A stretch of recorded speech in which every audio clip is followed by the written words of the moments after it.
Hello, friend. Welcome to Science for Sleep. Tonight, we begin with a tree that many people can recognize before they know its name.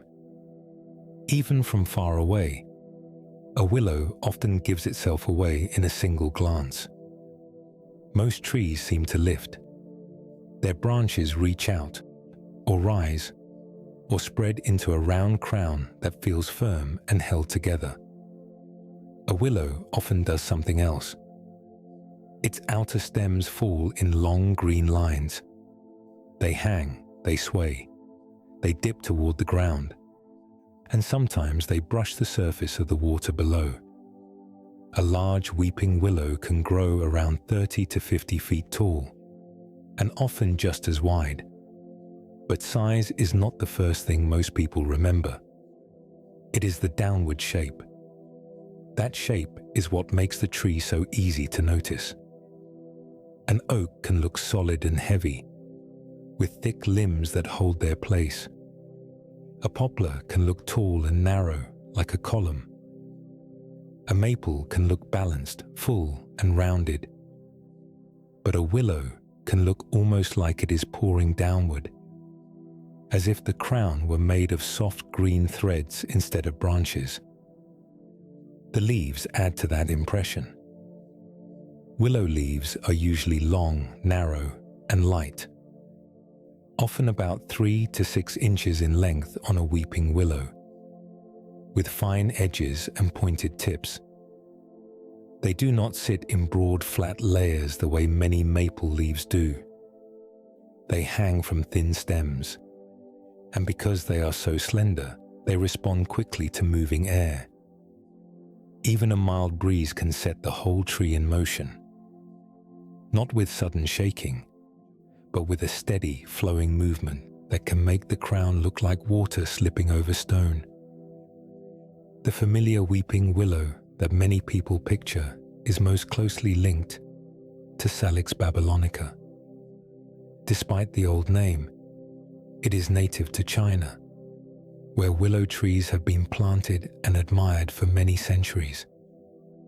From there, willows spread widely into gardens, parks, and riverside plantings across Europe and North America.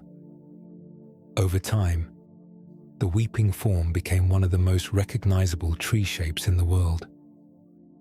But the willow is not just one tree. It belongs to the genus Salix, a large group with well over 300 species. Some are tall and graceful beside rivers. Some are shrubby and dense. Some grow in cold northern places, where they stay low to the ground, hugging the earth against wind and frost. So when people say willow, they often picture the weeping kind first. But that is only one part of a much bigger family. Still, it makes sense that this is the form people remember. The willow does not simply stand in a landscape. It changes the look of the space around it. Beside a pond, its hanging stems can turn a flat shoreline into a curtain of shade. Along a stream, the branches can soften the hard line between land and water. In evening light, when the trunk darkens and the leaves catch the last pale gold of the day, the tree can seem less like a fixed object and more like a slow event in the air. That first impression matters because it tells you something true before any closer study begins. A willow does not look stiff. It does not look sealed off. It does not look built to resist every push of wind with force alone. It already seems to be answering the world around it, moving with light, air, and open space in a different way from other trees. And that is where the real curiosity begins. Because once the willow stops being only a familiar shape and starts feeling like a design, it quietly raises a question. Why would a tree grow this way at all? Why would its branches fall instead of rise? Why would its whole crown seem to lean into softness, motion, and length instead of thickness, height, and hold? That question begins with the branches themselves. A willow does not look the way it does by accident. The hanging shape is not the result of age, storm damage, or tired wood. In many willow species, especially the familiar weeping willow, the outer shoots grow long, thin, and flexible from the start. A single new shoot can extend several feet in one growing season, when the tree has enough light and water. Instead of thickening quickly into stiff side limbs, those shoots stay narrow for longer. As they lengthen, gravity begins to pull them down. This is why a willow can look as though it is always in the act of lowering itself. The branchlets, the smaller outer branches, do not hold a hard line the way they do on an oak or an ash. They bend, they arc, they fall into soft loops and narrow curtains. On a mature weeping willow, those green-yellow stems can hang all the way from the crown to the ground, sometimes reaching 20 feet or more from the higher limbs that produce them. That downward form can make the tree look weak, but it is not weakness. It is a pattern of growth. Botanists call that kind of repeated visible pattern a growth habit. In simple terms, it means the way a plant normally builds itself over time. A pine has one kind of habit. A poplar has another. A weeping willow has its own. The drooping outline is part of the design, not a mistake in it. The difference becomes clearer when you compare willow with trees that invest early in stiffness. An oak sends energy into thick limbs that hold weight and resist bending.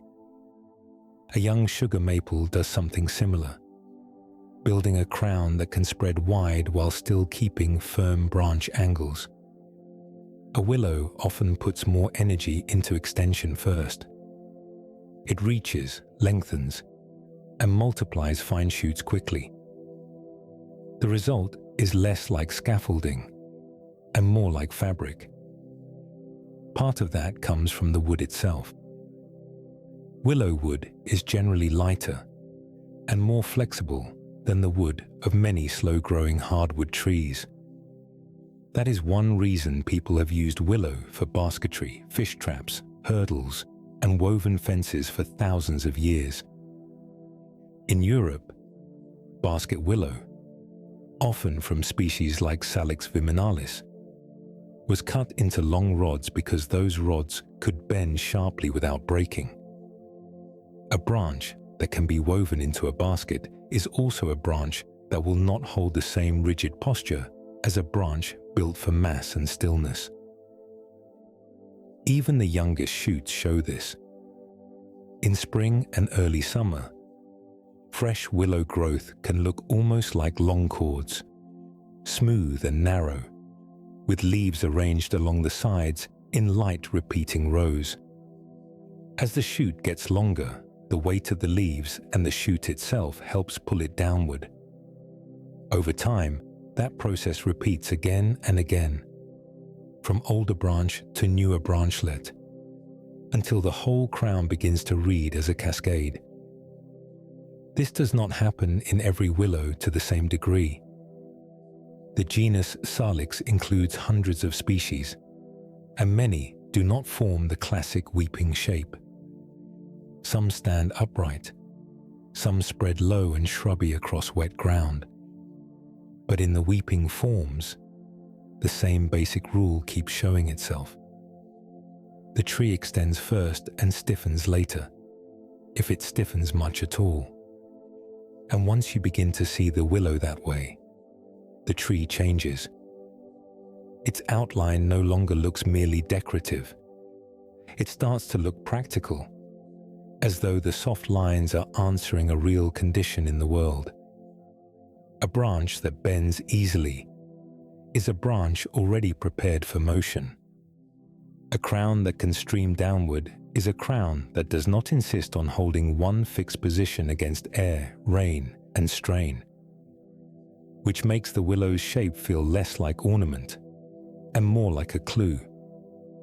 Because if a tree keeps choosing length over stiffness and bend over hold, then somewhere beyond the silhouette there must be a place where that choice pays off. That place is usually near water. Not always deep water, and not always dramatic water, but the kind of ground that stays damp longer than most trees would like. Riverbanks, pond edges, floodplains, marshy meadows, ditches beside roads, low land at the edge of a field where spring melt lingers for weeks. Again and again, willow appears where the soil is soft underfoot, and where the line between land and water is less certain than it first seems. This is one of the clearest facts about willows. Many species tolerate wet soil far better than most familiar trees. A red maple can handle some moisture. Bald cypress can stand in swamp water for long periods. But many upland trees, such as sugar maple, white oak, or black cherry, struggle when their roots sit too long in soil full of water. Roots need oxygen as much as they need moisture. In waterlogged ground, the open spaces in the soil fill with water instead of air, and the roots can no longer breathe properly. Growth slows, damage builds. Sometimes the tree dies. Willows are different. They are not invincible, and they do not want every root buried in stagnant water all year. But many species are much better prepared for wet ground, fluctuating water levels, and the kind of seasonal flooding that would stress or kill other trees. That is why a willow can look perfectly at home in places that seem too muddy, too soft, or too unstable for ordinary woodland trees. The white willow, Salix alba, is a good example. Native to Europe and Western Asia, it has long been planted along streams, canals, and pond margins because it handles wet conditions well and grows quickly. Black willow, Salix nigra, the largest willow native to North America, is even more strongly tied to water. It commonly grows along rivers, sloughs, oxbow lakes, and low floodplain ground from southern Canada through much of the eastern United States. In the Mississippi River Valley, black willow often appears on fresh sandbars and newly deposited river edges, places that may not have existed in the same shape just a few years earlier. That detail matters. Willows do not simply endure wet ground. They often move toward the exact kind of wet ground that keeps changing. Part of that comes from where their roots sit. In many willow habitats, groundwater lies close to the surface. Groundwater is the water held below the soil, moving slowly through sand, gravel, and earth. Near a stream or pond, that underground water may stay within a few feet of the surface for long periods. A willow growing there can keep reaching into a reliable supply of moisture, even when the top layer of soil begins to dry in summer heat. In other places, the ground is seasonally saturated. That means it is not wet every day of the year, but it spends part of the year heavily soaked. Snowmelt can flood it in March or April. Repeated rain can keep it saturated in autumn. A ditch that looks ordinary in July may become a ribbon of standing water in spring, and young willows often appear along exactly those margins. Their roots settle into ground that swings between mud, moisture, and brief drying. rather than staying firm and evenly drained. Compared with trees of higher ground, willows seem almost drawn to these uncertain places. Upland trees often do best on slopes, ridges, and soils that drain well after rain. Many pines, hickories, and oaks prefer that kind of stability. Willows often choose the opposite edge of the landscape. They gather where banks slump, where channels shift, where water spreads out after storms, and where the soil under the grass may still be wet long after the surface looks calm. That is part of why the willow's shape now begins to make more sense. A tree standing beside a pond with branchlets falling toward the water is not merely arranged for beauty. It is rooted in a habitat that moves, rises, sinks, floods, softens, and changes from season to season. The willow belongs to places where the ground cannot be trusted to stay exactly as it is. And once that becomes clear, the tree's story deepens.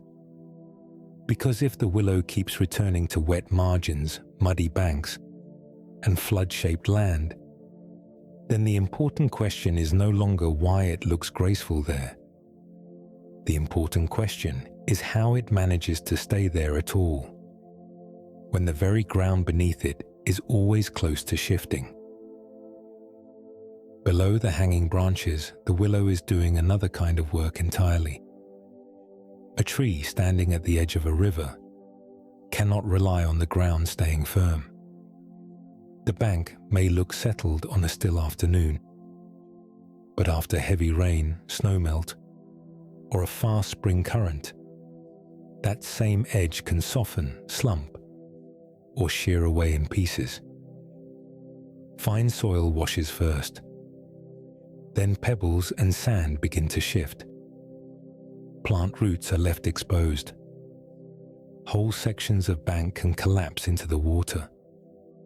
A tree that lives there has to do more than grow. It has to hold on in a place where holding on is never simple. This is where the willow's root system becomes important.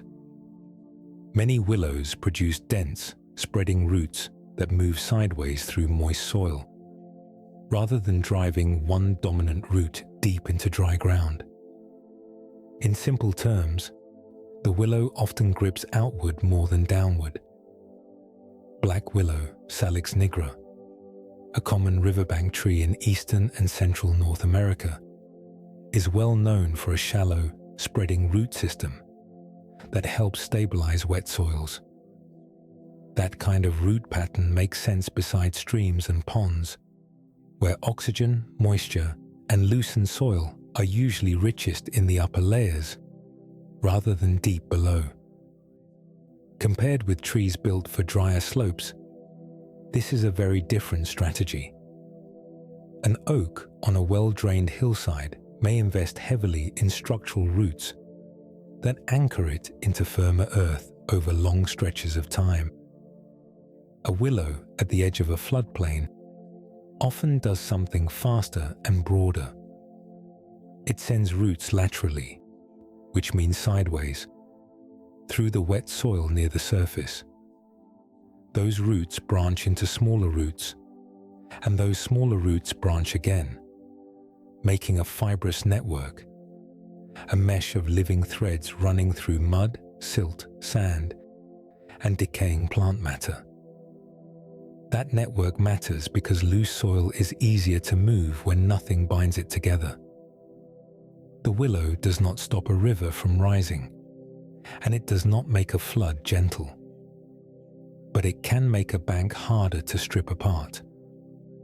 When roots thread through wet soil, they reinforce it the way fibers reinforce fabric. In restoration work today, this is one reason willows are so often used in erosion control. Live willow stakes, which are cut sections of dormant stem pushed directly into damp banks, can sprout roots quickly and begin forming what engineers call a living root mat. That phrase sounds technical, But the picture is simple enough.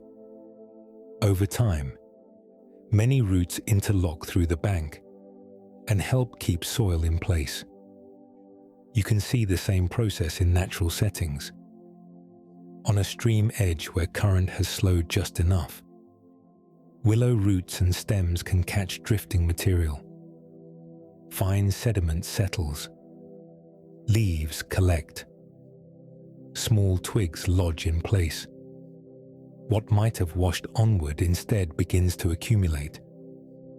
A thin, muddy shelf forms, then a slightly thicker one. Bits of organic matter, meaning dead leaves, stems, and plant fragments, mix into the new ground. Over a season or two, what was once a raw edge may begin to support grasses, sedges, insects, and new willow shoots. The bank is still a changing bank, but it becomes less bare and more stitched together. This is one reason black willow often appears on newly formed bars and flood-washed margins along rivers, such as the Mississippi, the Ohio, and their tributaries. It is not only tolerating unstable ground, it is one of the first trees able to enter it and begin turning loose sediment into something more fixed. White willow, Salix alba, and several shrubby willows used in European and North American restoration projects do similar work in wet lowland soils, especially where repeated silting and fluctuating water levels would exclude less adaptable trees. The speed matters too. Willows are known for rooting readily, especially when stems remain in contact with moisture. That quick response lets them occupy disturbed ground before it dries, erodes further, or gets claimed by something else. A tree that waits too long for perfect stability would miss the opportunity entirely. The willow seems built for the opposite approach. It enters the soft ground early, spreads fast, and lets its roots do the patient work of reinforcement, while the landscape is still shifting around it. So the hidden half of the willow matches the visible half.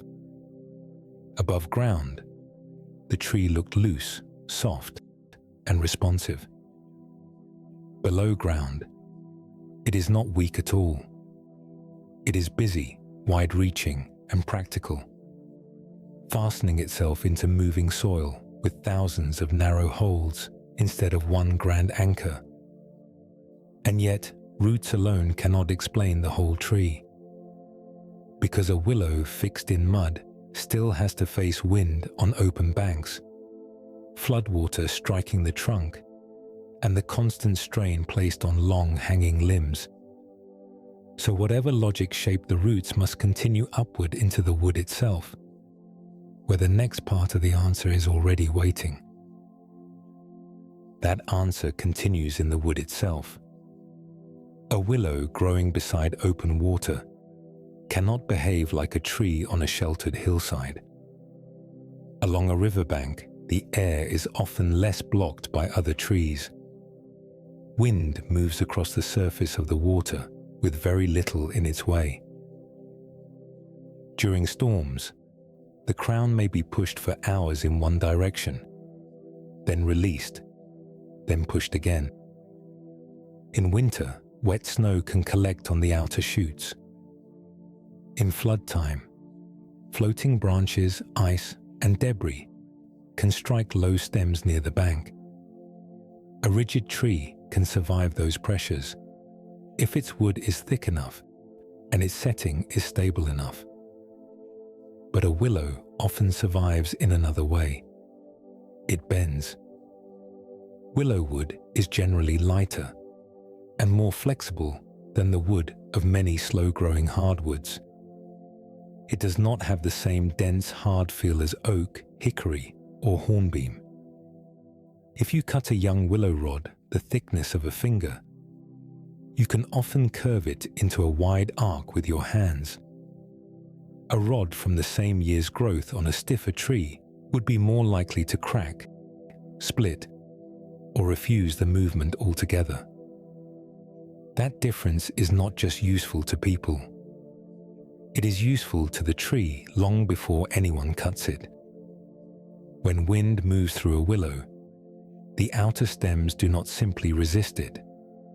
They yield and redistribute the force along the length of the branch. The leaves turn. The thin shoots stream with the air. The load shifts from one point into many points.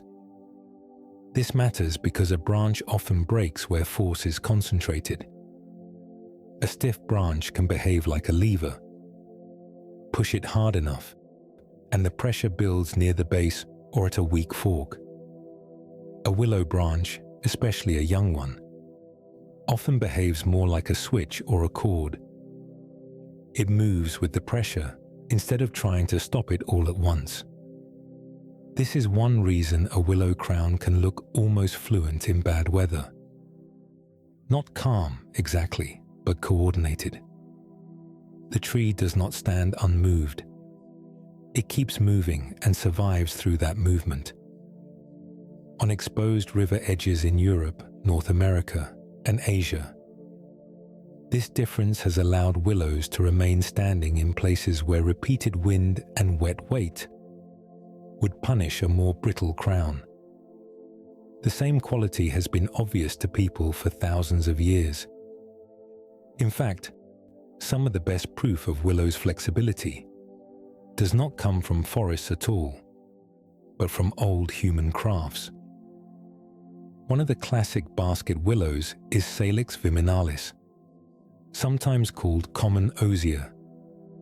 An osier is simply a long, straight willow rod used for weaving. In Britain, France, and parts of Central Europe, osier beds were planted and cut on short cycles, so the new rods would stay smooth, straight, and pliable.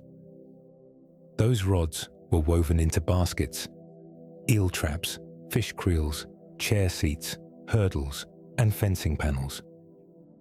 A hurdle is a lightweight woven panel, often made from upright stakes with willow rods woven between them.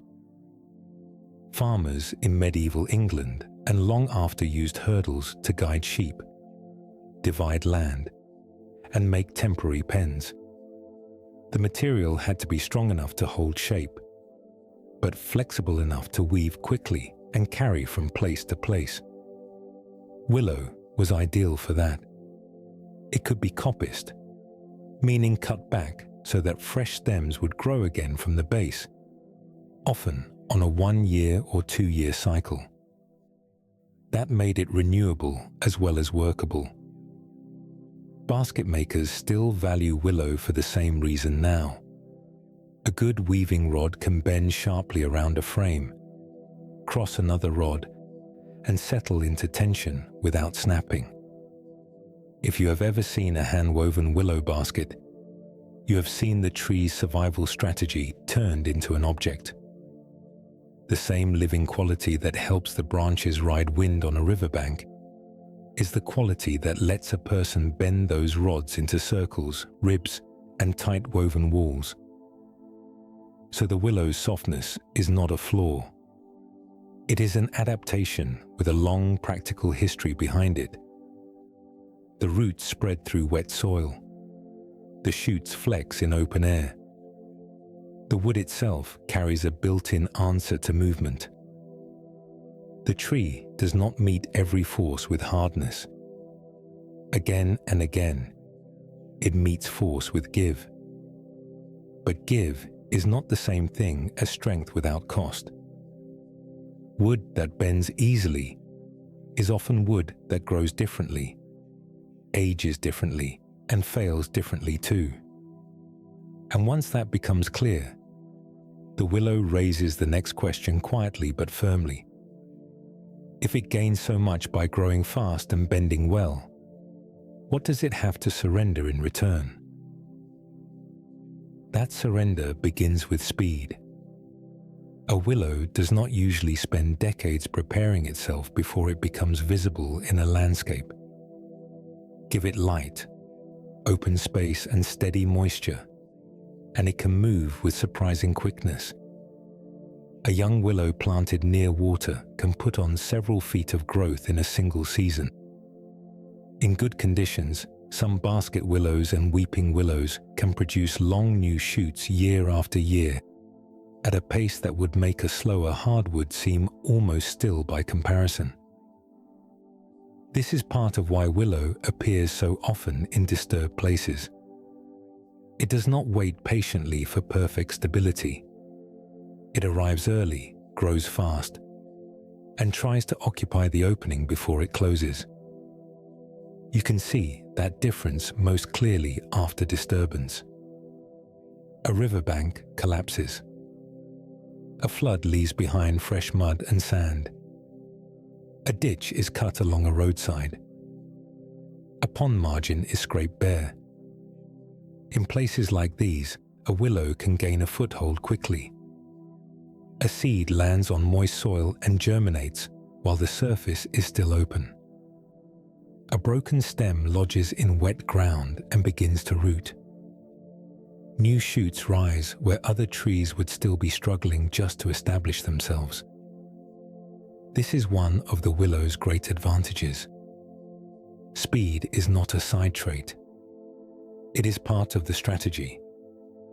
But speed changes the wood. When a tree grows quickly, its cells are laid down quickly too. In general, that can mean lighter, softer wood with less density than the wood of trees that add mass more slowly over many years. Willow wood is useful, flexible, and workable, but it is not famous for great hardness or long structural patience. An oak may spend decades thickening into something dense and durable enough to hold immense limbs for a century or more. A European beech can build a smooth, heavy trunk and a strong crown with a very different kind of permanence. Willow often chooses another route. It puts more of its energy into extension, new shoots, and rapid occupation of space. That choice has consequences.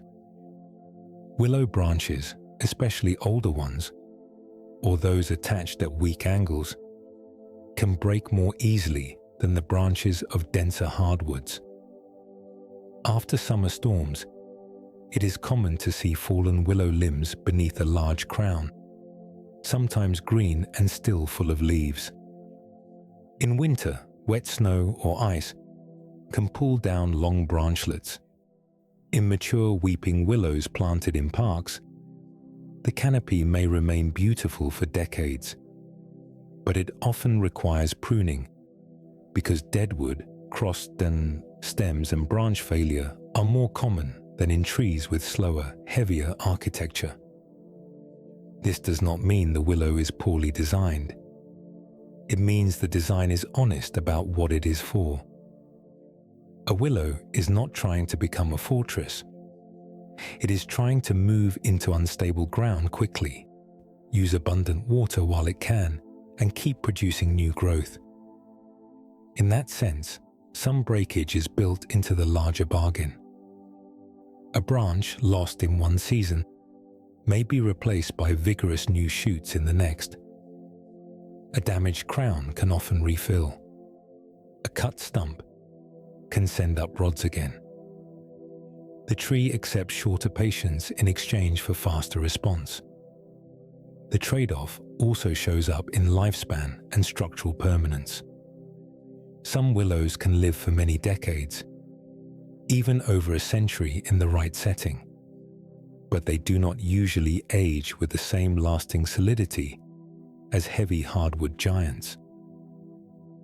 Old oaks often grow into monuments. Old willows more often become hollow, split, storm-worn, or reduced in stages, even while still alive. Their age can be dramatic, but it is usually a more fragile kind of age. That fragility is easiest to understand if you picture where the willow lives. A tree rooted in wet, shifting ground has less reason to invest everything in rigid long-term mass. It benefits from getting there first, spreading fast, and staying adaptable. In floodplains, along low rivers, or beside ponds that rise and fall through the year, that approach can be enough to keep willow present generation after generation, even if individual trunks fail sooner than an oak on dry upland soil. So the willow pays for speed with softness. It pays for reach with breakage. It pays for fast occupation, with a body that often needs renewal rather than permanence. And once that trade-off comes into focus, the crown begins to make even more sense. Because if the whole tree is built around quick growth, light structure, and motion rather than heaviness and hold, then even the leaves should be carrying the same lesson in miniature. That lesson does continue in miniature, all the way out to the leaves. A willow leaf is usually not broad, flat and still. It is long, narrow, and light. On many common willows, the leaves are shaped more like slender blades than like small shields. A weeping willow leaf may be around 3 to 6 inches long, and often less than an inch wide. White willow, Salix alba, has similarly narrow leaves, sometimes with fine serrations, which are tiny tooth-like edges along the sides. Black willow, Salix nigra, also carries elongated leaves, often slim and tapering at both ends. The exact size changes by species, water supply, and sunlight, but the general pattern remains. The leaf is made for reach, for surface area spread along a thin line, and for easy movement. That form matters because leaves are where much of the tree's light gathering happens. Through photosynthesis, which is the process plants use to turn sunlight, water, and carbon dioxide into sugars, the tree builds the energy it needs to grow. But light gathering is never the only problem a leaf has to solve. A leaf also has to manage wind, heat, moisture loss, and the weight placed on the shoot that holds it. A broad, heavy leaf can catch a lot of light, but it also catches more force. A willow leaf seems to compromise differently. It takes light through numbers and length, rather than through thickness and width. If you stand beneath a willow in midsummer, the effect is easy to see. The canopy does not form one hard roof. It forms thousands of small hanging surfaces, each able to pivot, flutter, or stream with the air. That movement begins very easily. A breeze that barely stirs a maple can set a willow in motion. The leaves do not need a strong gust. Their own lightness makes them responsive. The underside of the leaf adds another layer to this. In several willow species, the lower surface appears paler than the upper one. In white willow especially, the undersides can look silvery because of fine hairs that catch the light. Those hairs are tiny enough to seem invisible up close, unless you inspect the leaf carefully. But from a distance, they help give the crown its shifting brightness. When wind turns the leaves over, green becomes pale silver, then green again, then silver. A single tree can seem to flicker without changing position at all. This is one reason willow canopies often look more alive than heavier crowns. An oak canopy, once fully leafed, can seem dense and settled, almost architectural. A magnolia leaf is thick enough to hold its posture. A beech leaf, though lighter, often lies in flatter planes. Willow foliage behaves differently. It breaks the light into moving fragments. It loosens the outline of the crown. Instead of one stable surface, you get constant small adjustments, leaf after leaf after leaf. That restlessness is not random. It fits everything the tree has already shown. The roots spread quickly in wet ground. The wood bends. The branches lengthen rather than stiffen too soon. The leaves follow the same rule. They are not built to sit in hard stillness if they do not have to. They are built to participate in motion. There are other advantages to this as well. Narrow leaves can reduce drag, meaning the force the wind pushes against. A broad leaf behaves more like a sail. A narrow willow leaf gives the wind less to strike at once. That does not make the tree windproof, but it helps distribute stress across many small moving parts rather than a few rigid surfaces. In full sun, those same narrow leaves also expose moving edges and shifting angles to the light, which means the canopy is rarely a fixed sheet. It is always adjusting itself. So when a willow begins to leaf out fully in late spring, what appears is not just greenery, but a kind of texture, soft, light, and endlessly unsettled. The tree becomes harder to describe as an object alone. It becomes a visible process. It gleams differently from one minute to the next. It darkens, brightens, loosens, and gathers again.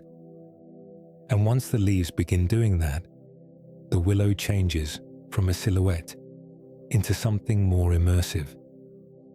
It stops being only a tree to look at from a distance and starts becoming a presence around you.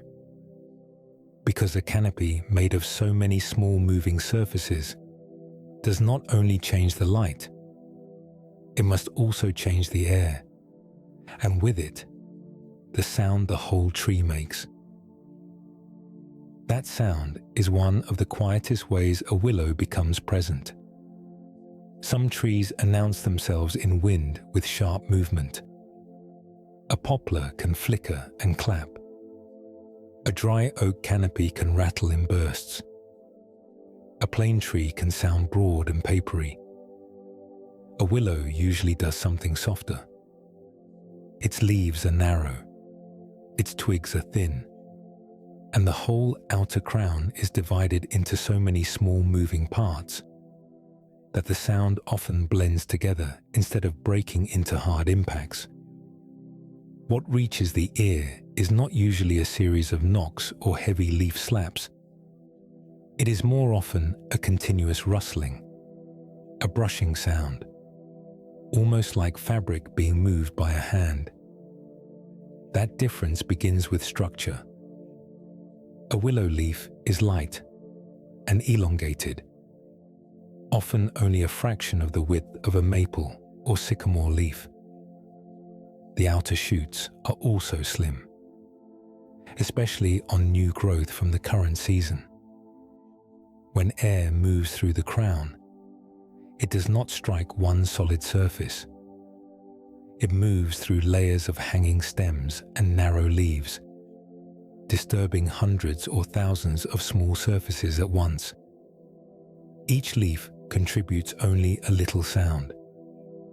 Each twig shifts only slightly, but together they create a steady field of motion. That is why the canopy often sounds less like impact and more like flow. If you stand beneath a large weeping willow on a mild summer day, the sound can be surprisingly even. Not silent, but even. Instead of a clear start and stop with each breeze, there may be a low, ongoing shimmer. The branchlets hang close together, sometimes only inches apart at the outer edge of the crown. And because they move so easily, a faint change in air can keep the whole tree active. A breeze of only a few miles per hour barely enough to trouble a heavier tree, may already be enough to make willow leaves whisper. That whisper changes with the season. In early spring, before the leaves fully expand, the sound is lighter and more open. The catkins and fresh leaves are still sparse, and the crown has more empty space in it. Air can slip through with less resistance. By late spring and early summer, when the leaves have lengthened and the new shoots are fully extended, the sound becomes fuller. The tree has more surface area now, which simply means more leaf surface for the air to touch. More contact creates more sound, though still a soft one. Moisture changes it too.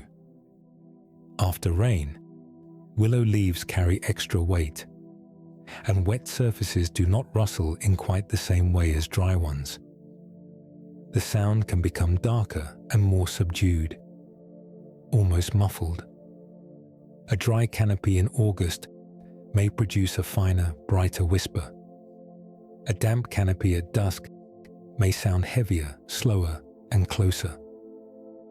The same tree can seem to have more than one voice, depending on whether the leaves are newly washed, sun-dried, or beginning to tire late in the season. Branch density matters as well. A young willow with only a few loose sprays of leaves may sound delicate and scattered. An older tree with a broad crown and dozens of hanging curtains can produce something much richer. The outer stems overlap, the inner crown traps moving air, and the sound deepens into layers. Closest to the trunk, there may be almost no sound at all, only shade and filtered light.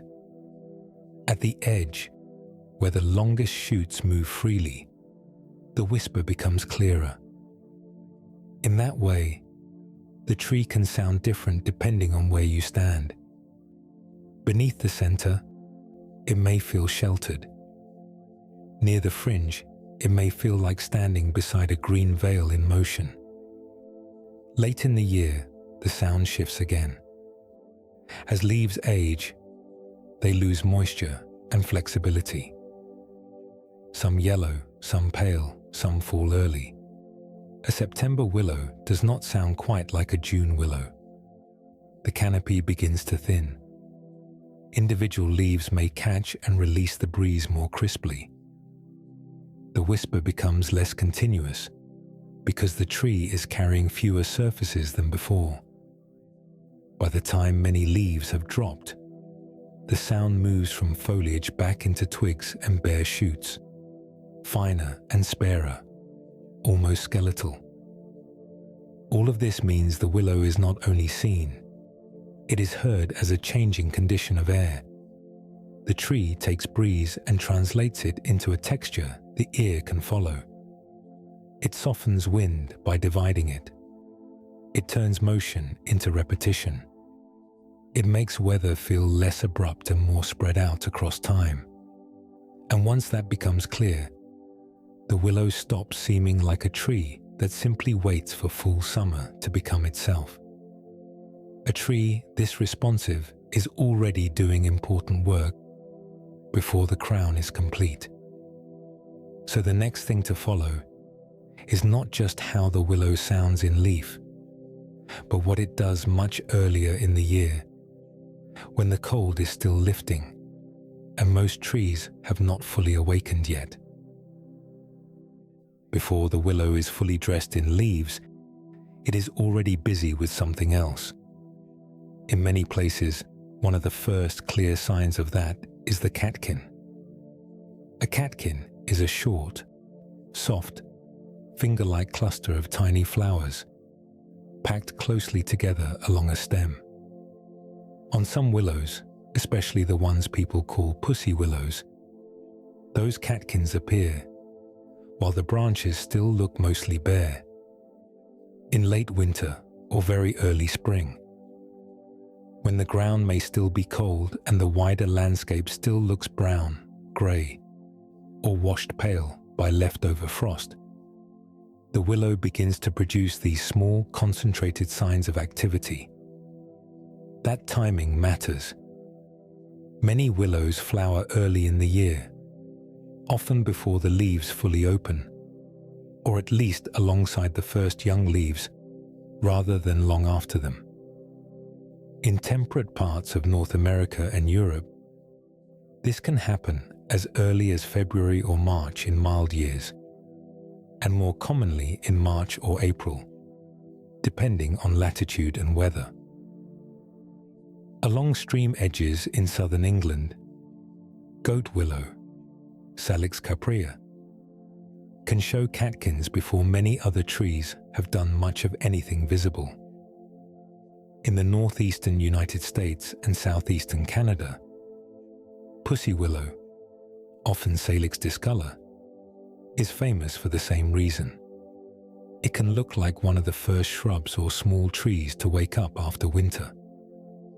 At first, the catkins can seem simple. On pussy willow, they are often grey-silver and softly furred, small enough to fit easily between two fingers. That silky covering is made of tiny hairs, and it protects the developing flowers while the weather is still unreliable. This is why they are so often noticed by children and cut for early spring arrangements. They look soft even before they fully open. But what seems decorative is actually reproductive. Each catkin is carrying many tiny flowers, packed tightly in a small space, ready to open as temperatures rise. As the season moves forward, those catkins change. On male willow trees, the catkins often become more golden or yellow as the flowers open and pollen appears. Pollen is the fine powder that carries the male part of plant reproduction. On female trees, the catkins are usually greener and less showy, though still easy to notice if you look closely. This difference exists because most willows are dioecious. That word simply means the male flowers and female flowers grow on separate plants, not together on the same tree. One willow may carry only male catkins. Another nearby may carry only female ones. That arrangement has consequences for how willow populations are spread across the landscape. A single willow cannot usually do the whole process alone. It needs another willow of the opposite sex within reach, whether that reach happens by wind, insects, or both. In practical terms, it means a spring riverbank lined with willows may already be a quiet reproductive network before the leaves have fully opened overhead. Flowering before full leaf out also makes sense physically. When the branches are still open, the catkins are easier to see and easier to reach. There is less foliage in the way. Light reaches the flowers more directly. Air moves through the crown more freely. For species that can use both wind and insects to move pollen, that early openness may be helpful. The tree has not yet built its full curtain of leaves, so the flowers sit more clearly exposed along the stems. And visually, they change the season. A willow in winter can look spare and narrow, all line and posture. A willow in early spring begins to gather texture. The branch tips thicken with catkins. Grey becomes silver, then silver becomes yellow-green. At a distance, the tree may still seem bare, but closer up, it is already active. If you walk beside a wet ditch in March, or stand near a pond on a mild morning after several cold weeks, those catkins can be one of the first visible signs that the landscape is moving from dormancy into growth. That is why they feel so important. They arrive before fullness. before shade, before the dense summer whisper of leaves. They appear at a moment when not much else is yet available, which means the willow is not simply flowering early for its own sake. It is stepping into a brief and valuable opening in the year, one so early and so narrow that whatever answers those catkins is likely to need them immediately. That opening in the year is not empty for long. As soon as the willow begins to flower, insects start arriving. On a mild afternoon in March or early April, a willow that still looks half bare from a distance can be busy at close range. Small bees move between catkins. Hoverflies, which are flies that often resemble bees or wasps, land and feed. In some places, even the first butterflies of spring may stop there briefly. The tree is not yet in full leaf. The shade is not yet dense. But the flowering has already turned the willow into one of the earliest food sources in the landscape. The reason is simple. Willow catkins offer both pollen and nectar at a time when very little else does. Pollen is the powdery material that carries the male part of plant reproduction. But for insects, it is also food, rich in protein. Nectar is the sweet liquid flowers produce to attract visitors, and it provides sugars that can be used quickly for energy. After a long winter or a cold early spring, that combination matters a great deal. A queen bumblebee is one good example. In many temperate regions, queen bumblebees emerge from winter shelter before worker bees appear. They have spent months alone, often tucked into soil, moss, or leaf litter, surviving on stored energy. When they come out, they need food quickly. They also need enough strength to begin searching for a nest site and eventually lay eggs. If they find willow catkins soon after emerging, the timing can be critical. The tree offers a supply of nectar for fuel and pollen for future brood. Without early flowers, the season becomes harder immediately. Goat willow, Salix caprea, plays this role in much of Europe. It is sometimes called the Great Sallow, and its catkins are famous not only for appearing early, but for drawing large numbers of insects when few other shrubs or trees are blooming.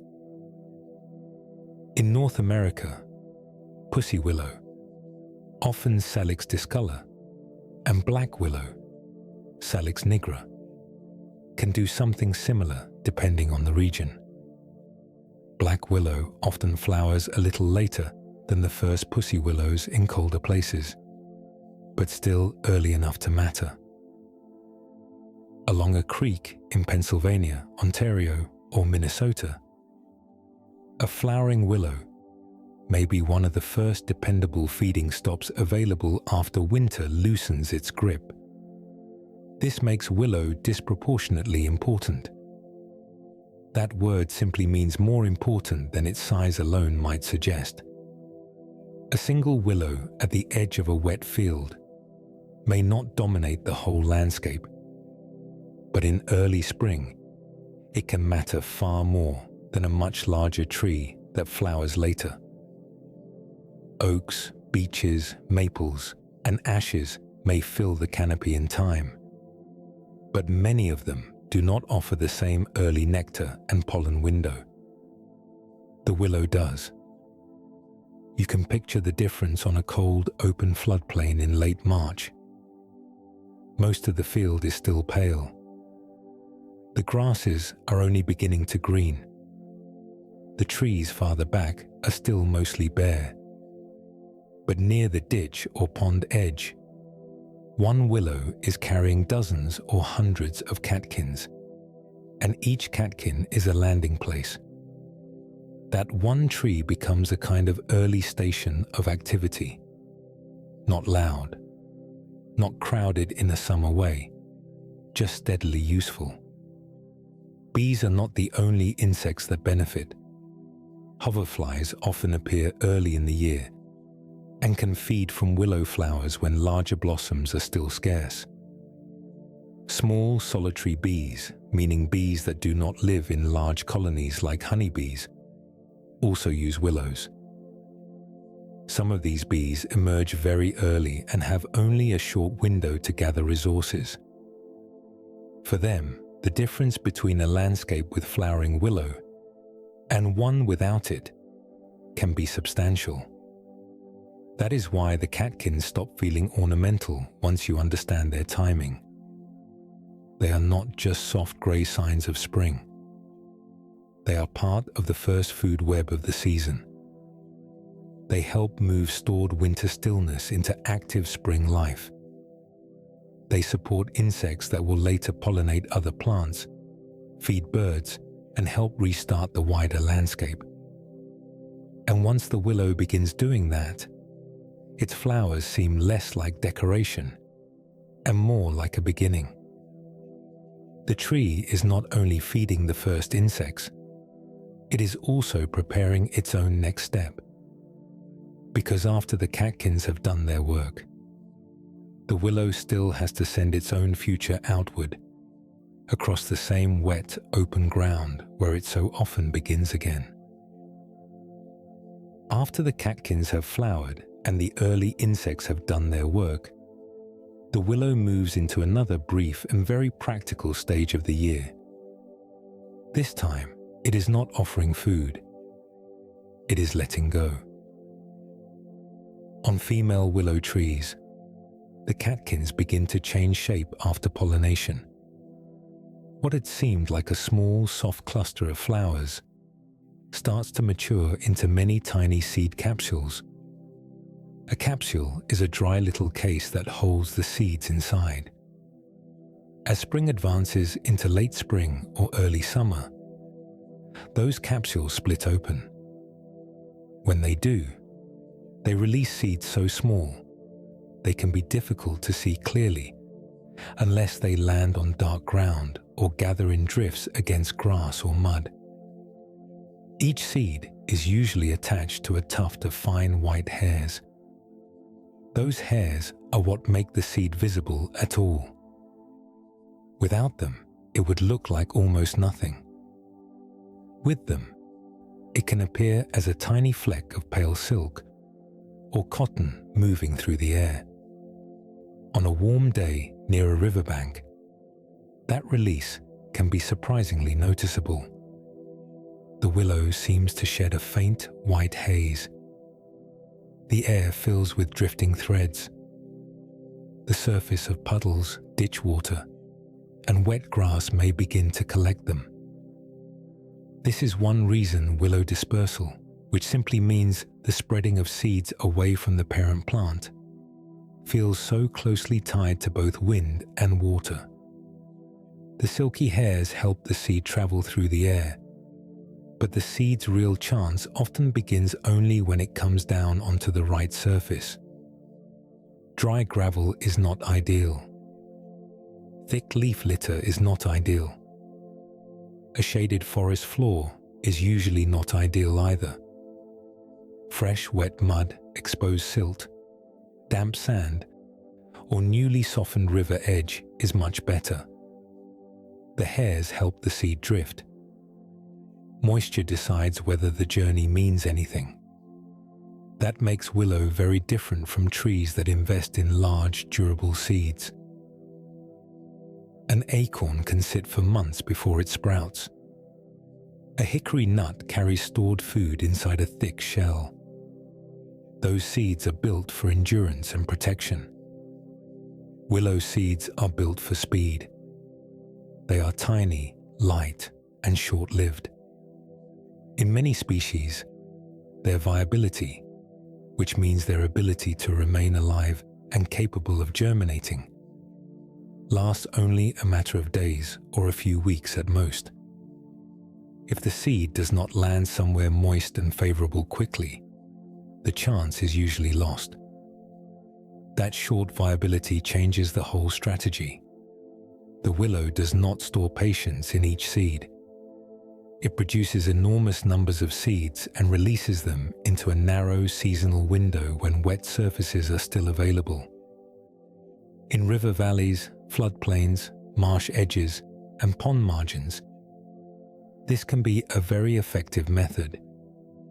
A bank scoured by spring water may be bare only briefly before grasses, sedges, or drying conditions begin to close the opportunity.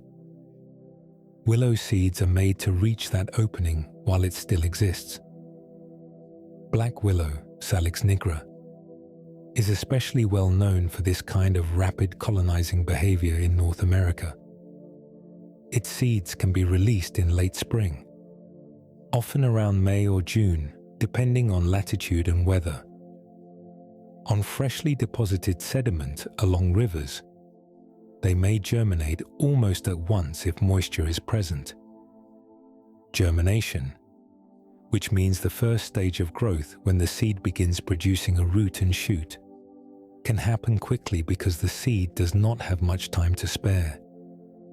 It is not carrying a large reserve of food the way an acorn does. It must begin using the outside world almost immediately. You can picture the process on a sandbar after high water has gone down. The surface still looks raw. There are patches of wet silt, stranded twigs, and thin films of mud drying in the sun. Then willow seeds begin arriving, thousands of them, drifting low, catching against stems, settling into soft edges and shallow depressions where moisture lingers. Most will fail. That is part of the design too. But enough may succeed to turn what had been a bare bank into a line of tiny green shoots within a very short time. So the willow trusts not in long waiting, but in timing. It releases fragile seeds exactly when disturbed wet ground is most likely to exist. It uses number instead of individual toughness. It uses movement instead of storage. It lets the wind scatter the future, then relies on mud, water, and speed to decide which seeds become trees. And once you understand that, the willow's larger success begins to look even more specific. A seed this urgent is not meant for settled ground that has been unchanged for years. It is meant for surfaces that have only just opened, places where the landscape has been disturbed recently enough for fast arrival to matter more than long endurance. A willow often enters the story of a place just after that place has been disrupted. A river has risen and then pulled back. A bank has been scraped raw by current. A gravel bar has appeared where open water used to run.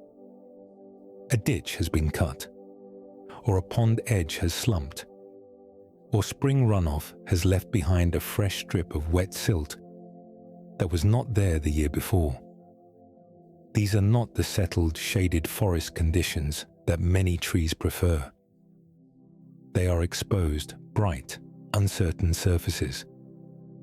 And again, willow is one of the first woody plants to arrive. In western North America, narrow-leaf willow, Salix exigua, is so closely tied to these conditions that it is often described as a pioneer species. A pioneer species is simply one of the first plants to establish itself on newly open ground. It grows along streams, gravel bars, ditches, floodplains, and alluvial valleys. Alluvium means soil, sand, silt, and gravel laid down by flowing water. Along the Swan River in northwestern Montana, narrow-leaf willow has been observed among the first plants to colonize newly exposed gravel bars. In places subject to frequent flooding, scouring, and redeposition, it can establish on surfaces that may still be partly bare, with large amounts of exposed soil and rock. That is not a failure of the habitat from the willow's point of view. It is exactly the kind of opening the tree or shrub is built to use. This helps explain why willow so often seems at home in places that still look unfinished. A forest tree, such as beech or sugar maple, usually depends on a more stable sequence of change. It does best when the ground has had time to settle. Organic matter has built up, shade patterns have become more reliable, and the competition follows a slower rhythm. Ecologists call that kind of ordered turnover succession, meaning the gradual replacement of one plant community by another over time. Willow often enters much earlier in that process. It can grow where the sequence has barely begun. In some riparian systems, which are the strips of land directly influenced by rivers and streams, willow forms narrow bands along water long before taller, later arriving trees dominate. In fact, studies of narrow-leaf willow show that it can colonize fresh alluvial deposits quickly, then later be overtopped and shaded out when cottonwoods rise above it and the canopy closes. That means the willow is often not the final occupant of the site. It is part of the repair stage, the early woody presence that prepares the place for what may come next. It also has a second way of spreading, and that makes it even more effective in disturbed ground. Willow does not rely only on seed. In many species, broken stems, buried branches, or cut rods can root if they remain moist long enough. This is called vegetative reproduction, which means making a new plant from living pieces of the old one rather than from seed. People have taken advantage of this for centuries in basketry, coppicing, and restoration work. But the willow was doing it long before people named the process. A branch forced into wet soil by snow, flood debris, bank collapse, or simple contact with mud may form roots and become another stem. A live willow stake pushed into a stream bank can root and grow, which is why restoration crews use them in stream repair. The goal is not just to place wood in the bank, but to create living plants that root rapidly and form what field guides call a living root mat. In practical terms, that means one broken or planted piece of willow can begin acting like a net inside the soil. Once you see that, disturbance stops looking like a problem the willow merely survives. It starts looking more like a condition the willow can exploit. Freshly open ground gives it sunlight before shade returns. Wet sediment gives it contact for roots. Floods move both seed and stem fragments into new places. Even repeated damage does not necessarily remove willow from a landscape. In some riparian corridors, repeated fluvial disturbance, meaning repeated disturbance caused by flowing water, may actually help willow persist by resetting the ground often enough to keep later succession from fully closing over. The plant is not waiting for the landscape to become calm. It is using the brief disorder between flood and stability as part of its advantage. The willow now behaves more like a specialist in beginnings. It enters where banks are fresh, where gravel is newly dropped, where wet surfaces are still available, and where the larger plant community has not yet settled into its later form. The willow's role begins to look larger than one tree finding a good spot. Because a plant that arrives this early, roots this quickly, and spreads this readily, may not just be occupying disturbed ground at all. it may already be helping turn that disturbance into land that can hold together again. By the time willow has taken hold on a bank, it is already doing more than occupying space. A bare stream edge is easy to wear away. Flowing water pulls at loose soil grain by grain. Rain strikes the upper bank and loosens more. Foot traffic, livestock, boat wake, ice, and repeated small floods can all make the edge crumble faster. Once the bank begins to unravel, the process often speeds up. Fresh soil is exposed. Roots are left hanging. More pieces fall in. A willow does not stop water from moving, but it can change how easily the bank gives way. The first part of that change happens below ground. Willow roots spread through the upper layers of wet soil, often making a dense network close to the bank face. Instead of relying only on one deep anchor, the tree uses many smaller holds. Those roots bind loose particles together and help the bank behave less like a pile of separate grains and more like one connected body. If you cut into an old willow bank, you may find fine roots woven through mud, silt, and sand, almost like thread through cloth. That does not make the bank permanent, but it does make it harder to strip apart quickly. This is one reason willows are so often used in stream and pond restoration. In live staking, crews cut dormant willow stems, often 2 to 4 feet long, and drive them directly into damp banks in late winter or very early spring. If the cuttings stay in contact with moisture, many species root rapidly. New roots begin reinforcing the bank from inside while new shoots rise from above. In field manuals for riparian restoration, willow live stakes are used because they create what practitioners call a living root mat.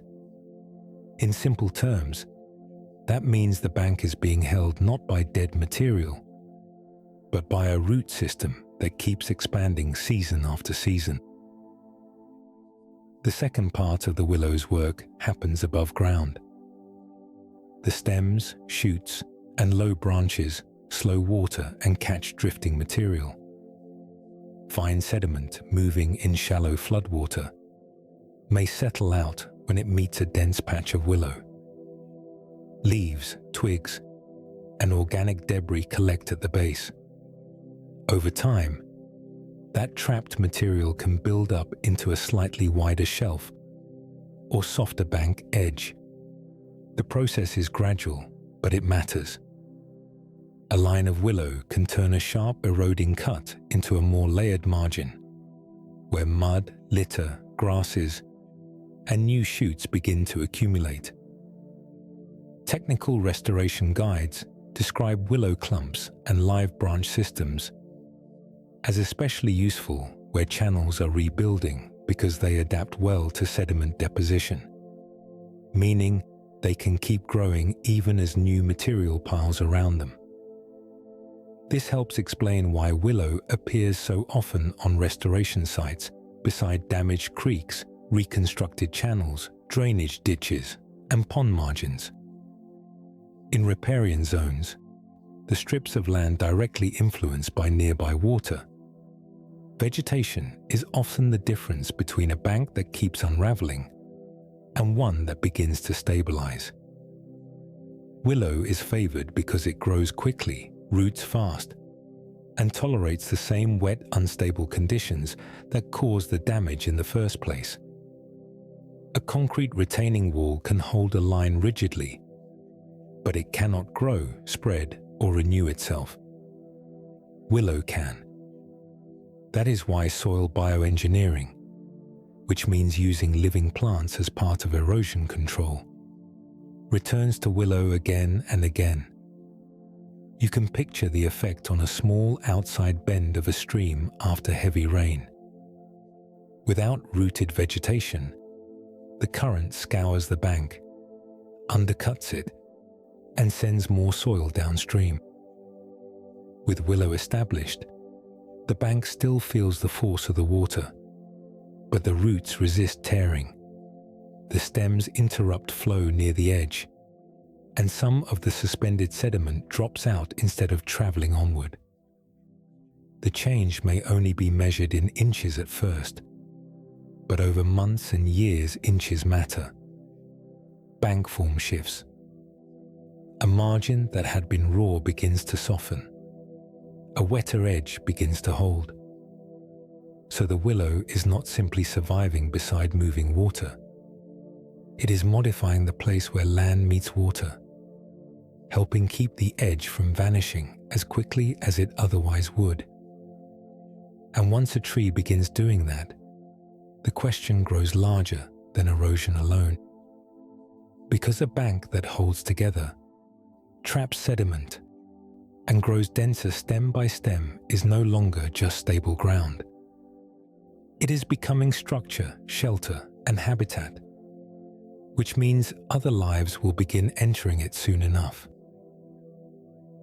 Once the bank begins to hold, the willow becomes useful in a quieter way. It stops being only a tree or shrub at the water's edge and starts becoming a place inside the landscape.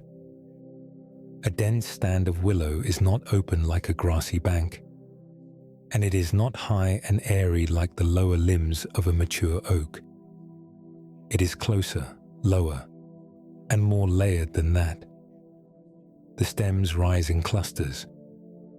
The outer shoots drape down. Light enters, but in broken pieces. Air moves through it, but more slowly. Near wet ground, that combination creates cover, and cover is one of the first things many animals look for. Birds use willow for that reason very early in the season. In North America, species such as yellow warblers, common yellow throats, and willow flycatchers often nest in or around willow thickets, especially near streams, marshes, and wet meadows. A willow flycatcher does exactly what its name suggests. It is often found in shrubby wetland edges, where willow growth gives it perches, nesting structure, and a good supply of insects. The nest may sit only a few feet above the ground, tucked into a fork where several stems come together. In a landscape with water nearby and predators moving through the open, a low, dense willow offers concealment that a tall, clean-trunked tree simply cannot. The same shelter matters to smaller animals on the ground. Voles, mice, and other small mammals move more safely beneath willow cover than across exposed mud or short grass. Amphibians benefit too. Frogs and salamanders often need damp shaded edges where the ground does not dry too quickly, and willow can help create exactly that kind of margin. Along a pond or slow stream, the hanging stems reduce direct sun.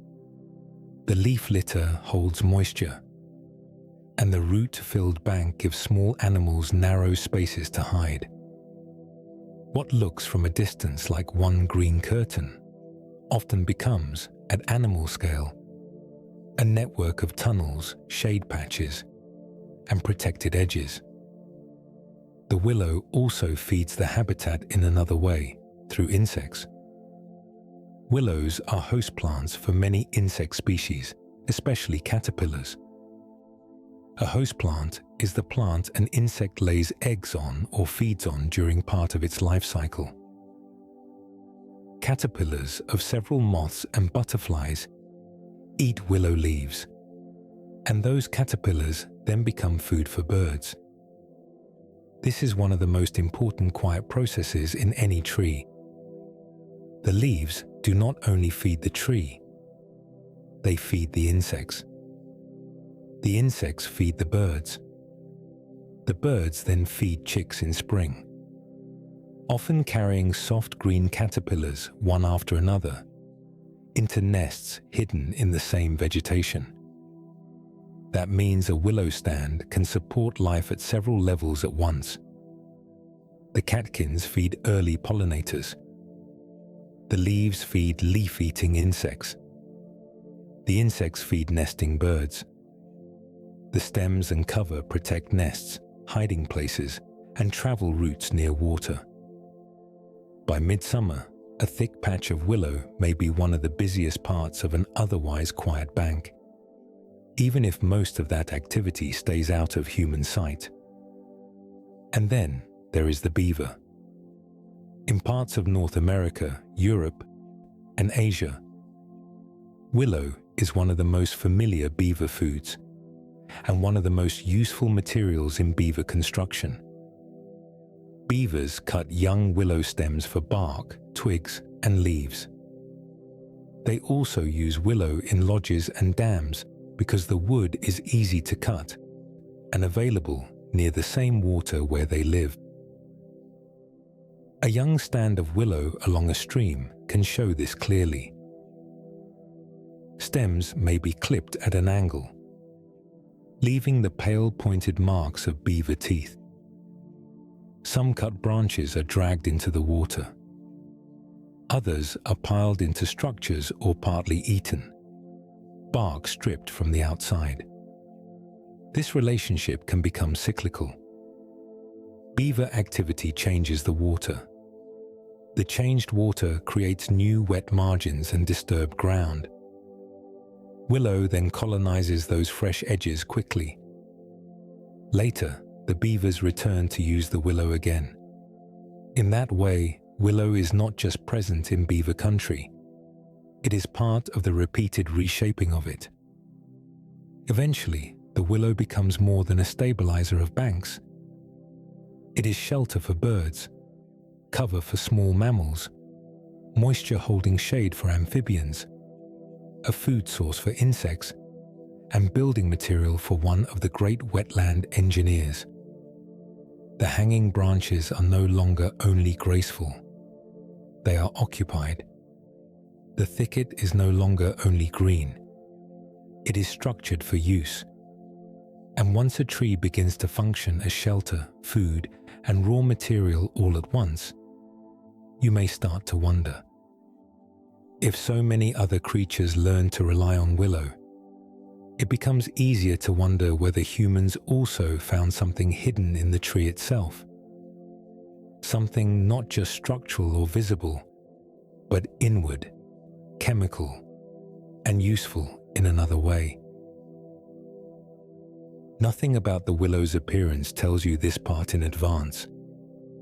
From the outside, the tree still looks like itself. The same hanging shoots, the same narrow leaves, the same flexible wood beside wet ground. But inside the bark, especially in several well-known species such as white willow, Salix alba, there are compounds that people learn to value for a very different reason. One of the most important is salicin. Salicin is a plant compound found in willow bark and in some related plants.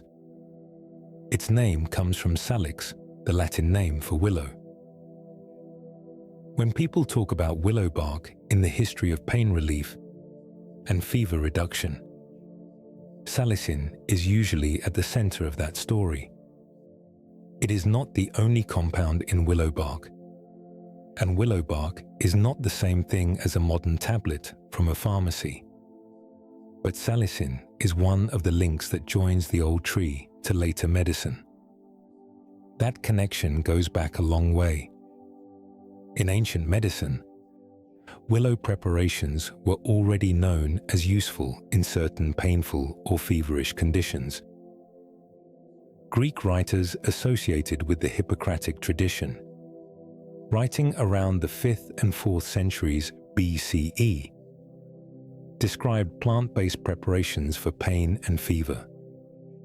And willow became part of that long herbal history.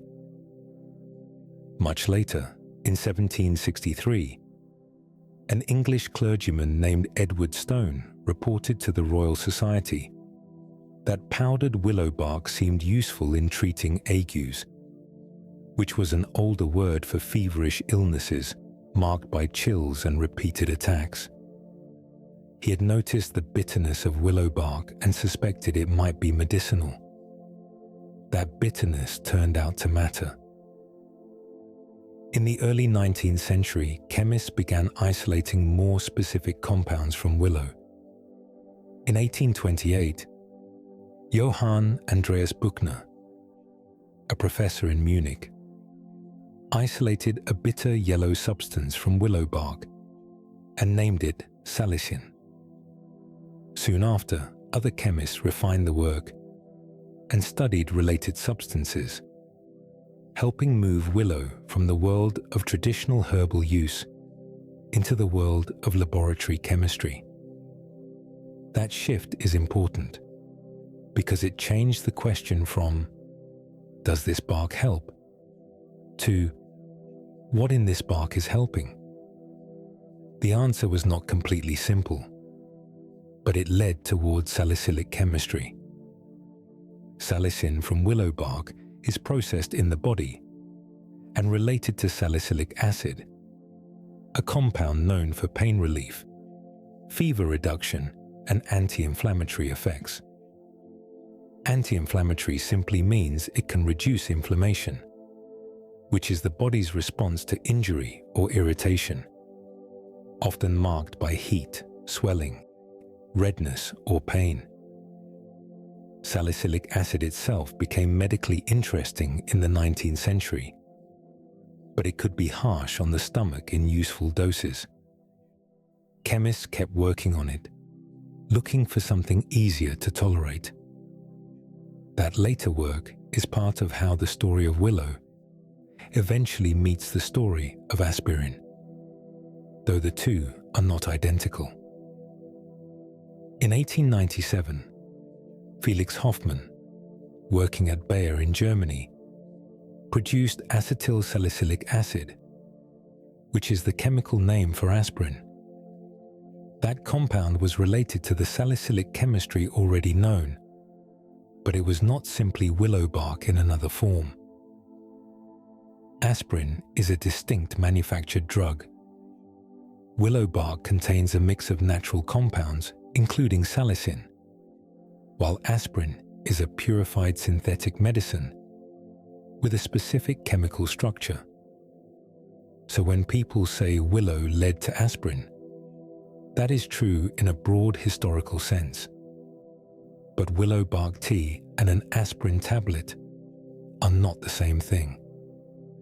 This makes the willow more interesting, not less. The tree did not secretly contain a ready-made modern drug. What it contained was a clue, a chemical starting point, a natural bitterness that people noticed, used, tested, isolated, and eventually studied deeply enough to change medicine. The willow became part of a long chain of observation, first herbal, then chemical, then industrial. And that changes the feel of the tree without changing its look at all. A willow beside a stream still shades frogs, holds a bank, feeds early insects, and bends in wind. Yet at the same time, its bark belongs to one of the best-known medical histories in the world. The same tree that helps build a river edge also helped direct human attention toward pain relief and fever reduction in a new way. That is a striking thing to hold in mind. A person standing beside a willow in March or June would not see salicin moving through the bark. There is no visible sign of it. The chemistry stays inward, hidden under the same rough or furrowed surface that covers the wood. But hidden does not mean unimportant.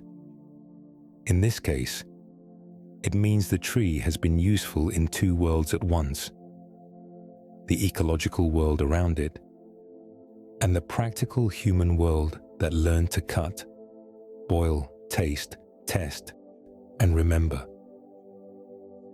A history like that rarely remains abstract for long. People do not keep returning to a tree for centuries unless they have found more than one use for it, and the willow gave them far too many chances not to notice. That practical relationship began very early, and it did not begin in only one place. People living near Willow did not need laboratories to notice that the tree gave more than shade. They could strip bark. They could bend the shoots. They could cut rods in winter and come back later to find new ones growing from the same stump. A tree that grows beside water and answers well to cutting becomes hard to ignore, especially if you live close to rivers, marshes, floodplains, or lake edges where flexible wood is more useful than heavy timber. The bark was one reason. Bitter bark drew attention in many traditions because bitterness often signaled medicinal strength. Long before salicin was isolated and named, people were making decoctions, meaning bark or leaves simmered in water, and using willow in remedies linked with pain, fever, or inflammation. That part of the willow's history stretches through ancient medicine, folk practice, and later scientific chemistry. But the human relationship with willow did not stop at medicine. In many places, the tree was just as important in the hand as it was in the cup. Willow shoots are unusually easy to cut, strip, soak, bend, and weave. That made them valuable in daily life across Europe, Asia, and North America. In Britain and parts of continental Europe, basket willow, especially Salix viminalis, was grown in managed stands, sometimes called osier beds. The word osier means a willow rod used for weaving. These beds were often cut on regular cycles, sometimes every year for fine basket rods and sometimes every 2 or 3 years for thicker material. The rods were then sorted by length and thickness. Long straight ones could become baskets, eel traps, lobster pots, hurdles, or bindings. A hurdle is a light woven panel used as a fence or movable barrier. Before wire fencing became common, hurdles made from willow and similar materials were practical farm tools because one person could carry them, set them up quickly, and replace them without felling large trees. The same flexibility made willow useful for fish traps in many regions. A fish trap made from willow could be woven into a long basket-like shape with a narrowing entrance, wide enough for fish to enter but difficult for them to leave. Such traps appear again and again in traditional river cultures because the material was local, workable, and renewable. In parts of North America, indigenous communities use species such as coyote willow, Salix exigua, and other local willows for baskets, traps, cradles, frames, and woven household goods.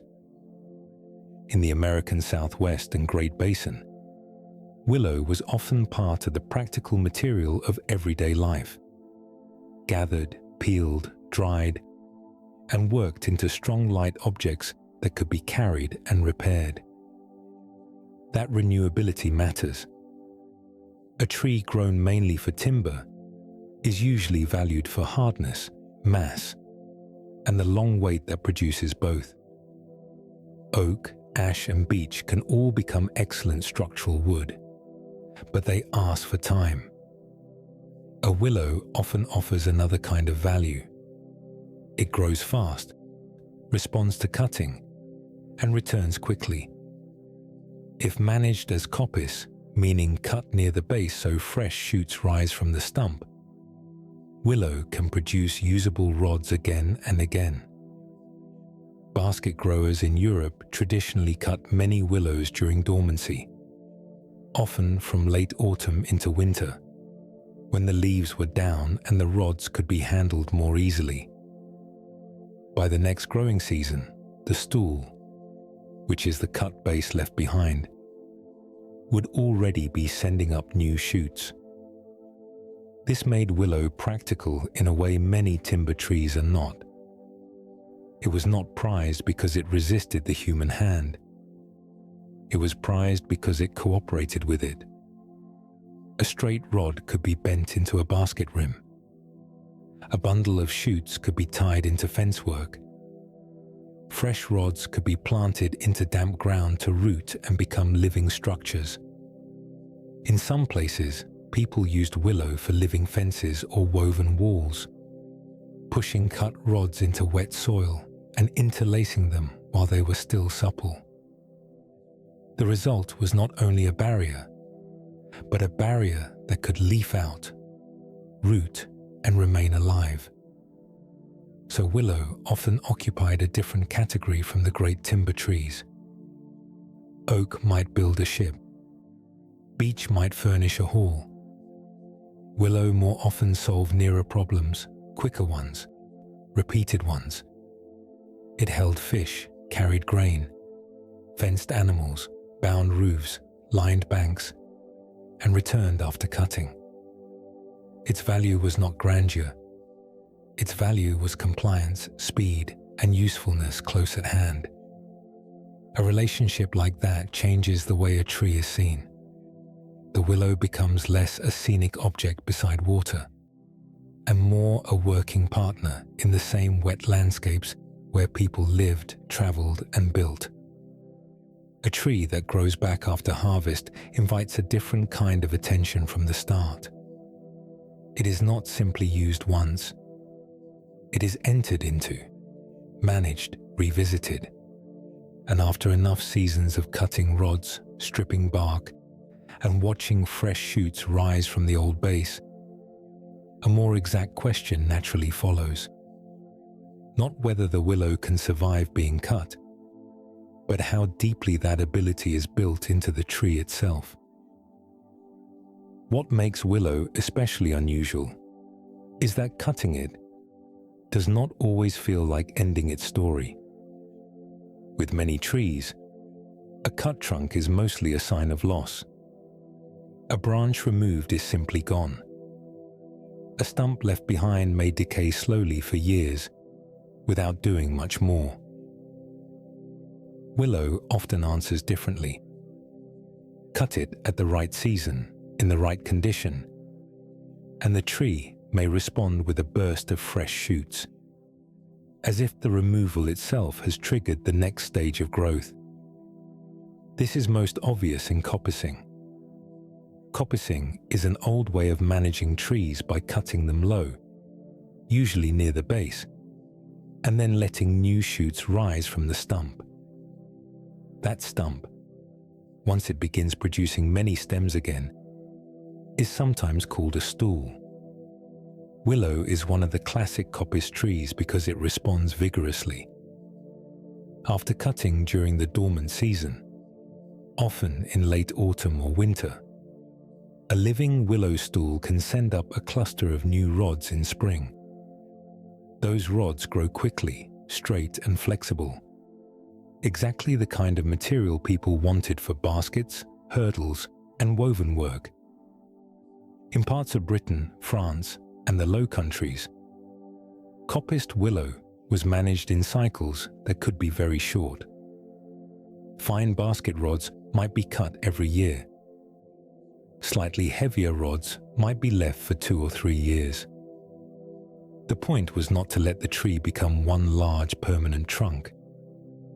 The point was to harvest repeatable growth. A willow managed this way became less like a single tree and more like a living source of rods renewed on schedule. Pollarding is closely related, though the cut is made higher up. In pollarding, the main trunk is cut several feet above the ground. often high enough to keep new growth out of reach of grazing animals. In old European meadows, pollarded willows were common near wet pastures and ditches. A farmer might cut a trunk at 6 or 8 feet, then return every few years to remove the crown of regrown branches. The tree survived, the material was useful, and livestock could not easily strip the new shoots before the farmer did. That is why old pollarded willows can look so distinctive even now, with thick knuckled trunks and a burst of younger stems rising from the same cut head year after year. This ability is not magic. It comes from dormant buds and stored energy already present in the living wood and roots. A dormant bud is a bud that exists on the plant, but is not currently growing. When the upper part of the tree is removed, the balance of hormones in the plant changes. Growth that had been suppressed can begin. The roots still hold water and stored carbohydrates, which are energy reserves made by photosynthesis in earlier seasons. With the top cut back, those reserves are redirected into new shoots. The result can look sudden, but it is really the release of growth the tree was already prepared to make. Willow also does something even more striking. In some species, cut stems root with unusual ease if they stay in contact with moisture. A rod of basket willow, such as Salix viminalis, pushed into wet ground can become a plant. A cut section used in live staking along a stream bank may begin to root and leaf out. A fallen branch trapped in mud after a flood may do the same. Not every piece succeeds, of course, but willow is famous for how readily some pieces do. That makes the tree feel almost impatient to become another tree, as though any living length of stem meeting damp soil is already testing the possibility. This trait has made willow invaluable in restoration and craft alike.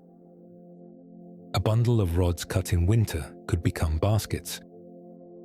Another bundle could become a living fence. A row of stakes pressed into a damaged stream bank could become rooted stems holding soil by the next growing season. Many trees can regenerate, but willow often does it with a speed and willingness that are hard to miss. It also changes the human relationship with the plant. A tree grown mainly for timber is often harvested once after many years. Willow has often been treated more like a renewable crop. Cut, return, cut again, return again. That rhythm shaped not only basketry and fencing, but entire wet landscapes where willow beds were planted, maintained, and harvested over generations. The tree was useful not because it resisted the cut, but because it answered the cut productively. And that answer broadens the idea of willow itself. If a living stump can become a cluster of rods, if a pollarded head can keep reliefing, and if a fallen stem can root beside water, then willow starts to seem less like one fixed form and more like a whole family of plants built around renewal, each expressing that strategy in slightly different ways across rivers, marshes, floodplains, and colder northern ground. By this point, the word willow can begin to feel larger than the single tree most people picture first.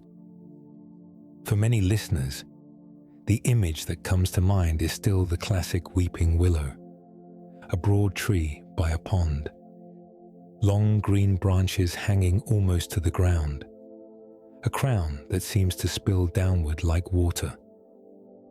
That image is real, and it is memorable for good reason. But it is only one part of the story. The genus Salix, which is the group botanists use for willows, includes hundreds of species spread across much of the northern hemisphere. Depending on how the group is counted and classified, the number is usually placed well above 300, and many of those species look nothing like the familiar ornamental willow in a park. Some are large riverside trees. Black willow, Salix nigra, is the largest willow native to North America and can reach 60 feet or more in height under good conditions, sometimes even taller. White willow, Salix alba, native to Europe and Western Asia, can also become a substantial tree with a thick trunk and a broad crown. Crack willow, Salix fragilis, another European species, is known for brittle twigs and fast growth near water. These species fit the general idea of willow as a wetland or riverbank tree, though even among them the branch form, bark texture, and crown shape can differ quite a lot. But other willows are much smaller. Goat willow, Salix caprea, common across Europe and parts of Asia, is often more of a small tree or large shrub than a dramatic weeping form. It is famous for its early catkins, not for hanging curtains of branches. Coyote willow, Salix exigua, often found along streams in western North America, usually grows as a tall shrub in dense colonies, rather than as one large isolated tree. It spreads in thickets, sometimes only a few yards from water, with many stems rising together. In that form, willow becomes less a single crown and more a patch of living stems holding the edge of the land. Then there are the smallest willows of all. In Arctic and alpine regions, some willows stay so low that a person could step over them without noticing. Dwarf willow, Salix herbacea, is one of the smallest woody plants in the world. It grows in mountain and Arctic habitats and may rise only a few centimeters above the ground. Its leaves are tiny and rounded, and the whole plant stays pressed close to the surface, where wind is less severe, and warmth from the ground is easier to keep.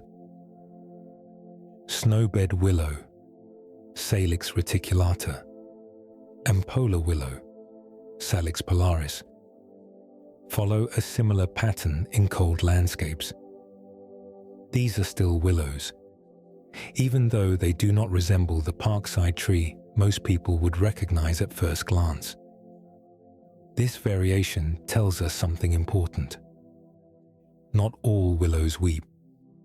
In fact, many do not. Some grow upright. Some form dense shrubs. Some creep low along exposed ground. Climate, water level, grazing pressure, elevation, and wind exposure all shape how a willow species lives. In a floodplain, height and speed may matter. In tundra, height can become a disadvantage because cold wind strips heat and moisture from exposed shoots. A willow adapted to Arctic ground survives by staying low. A willow adapted to riverbanks survives by spreading fast and responding well to disturbance. The outward shapes differ, but the underlying logic is often related. That shared logic is less about one appearance and more about a pattern of behavior. Many willows tolerate moisture well. Many respond quickly to open ground. Many grow fast, root easily, and recover after cutting or damage. Many rely on flexible stems rather than dense, stubborn wood. Even when the plant is only a few inches high on a mountain slope, the family resemblance is still there in the way it handles exposure, moisture, and change. This is why the willow becomes more interesting the wider the view gets. The familiar weeping silhouette is not the definition of willow. It is one successful answer among many. A wet lowland tree, a shrubby streamside colonizer, and a ground-hugging Arctic species may look almost unrelated at first glance, yet all belong to the same larger strategy: respond quickly, use moisture well, and remain flexible in places that are unstable, exposed, or harsh. That wider family also makes one thing harder to ignore.